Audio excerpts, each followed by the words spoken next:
আসাম গুয়াহাটি হাতিগাঁও সিজুবাড়ি সাইটে মিনি তাজমহল অবস্থিত। সেখানে আসলে এই তাজমহল কার ভাবে তাজমহল উঠাইছে বা কার মাজার তাজমহলে আছে সেটা নিয়েই আজকে আলোচনা করব। বন্ধুরা, ভিডিওটা শেষ তারিখ দেখবেন, আশা করি ভালো লাগবে। এই তাজমহল ডক্টর জাকির হুসাইনের নেতৃত্বত আছে। এই তাজমহলের ভিতরে একটা মাজার আছে, সেই মাজারটা হলো পীর মুর্তাজা আলী শাহ সুফির মাজার। তার ভক্তগণ এই কবরকে অথবা এই মাজারকে একটা তাজমহল বানিয়ে দিয়েছে। ভক্তবিন্দুর ভালোবাসায় আকর্ষিত এই তাজমহল। দিল্লির আগ্রার তাজমহলের ভেতরে যেমন বাদশাহ শাহজাহানের স্ত্রী মমতাজের তাজমহল অথবা মমতাজের কবর রয়েছে, তেমনি এই গুয়াহাটিতে অবস্থিত মিনি তাজমহল সবাই কয়। এই তাজমহলের ভিতরে পীর মুর্তাজা আলী শাহ সুফির মাজার রয়েছে। সেখানে প্রতিদিন হাজার হাজার দর্শনার্থী এখানে দেখতে আসে, কেউ ভিডিও করতে আসে অথবা কেউ ফটো তুলতে আসে।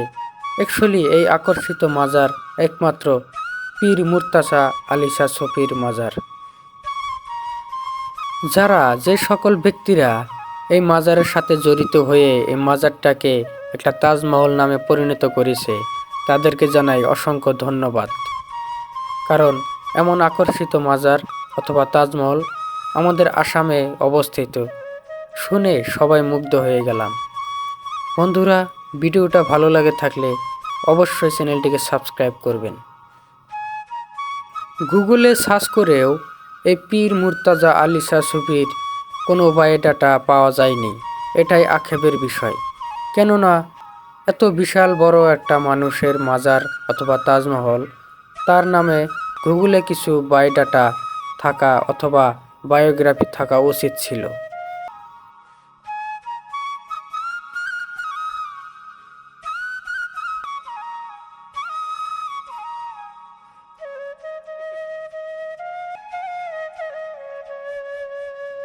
এই তাজমহলের চারিদিকে অথবা সামনে যদি সুন্দর সুন্দর ফুল অথবা গার্ডেন বা পার্ক বানানো হতো, তাহলে আরও আকর্ষিত মনে হতো।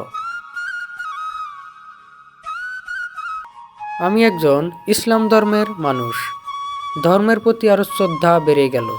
কারণ এই পীর মুর্তাজা আলী শাহ সুফির মাজারের উপরে এত টাকা ব্যয় করে একটা তাজমহল বানানো হয়েছে দেখে ভক্তের ভালোবাসায় সিক্ত পীর মুর্তাজা আলী শাহ সুফির মাজারের অনেক দর্শনার্থী দেখতে আসে আকর্ষিত মনে করে।